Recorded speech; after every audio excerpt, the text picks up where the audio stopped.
பச்சை மலைகள் சூழ்ந்த அழகான ஒரு சிறிய கிராமத்தில் பிருத்வி என்ற நல்ல மனம் கொண்ட சிறுவன் வாழ்ந்து வந்தான்.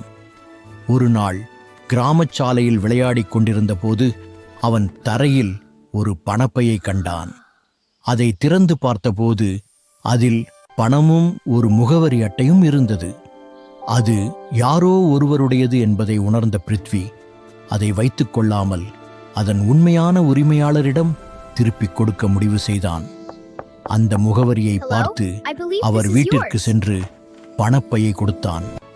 அதை பெற்ற திரு மோசஸ் மிகவும் மகிழ்ச்சியடைந்து பிருத்வியின் நேர்மையை பாராட்டி நன்றிக்காக ஒரு பளபளப்பான நாணயத்தை கொடுத்தார். அந்த நாளில் இருந்து பிருத்வியின் நேர்மை பற்றி முழு கிராமமும் பேசத் தொடங்கியது.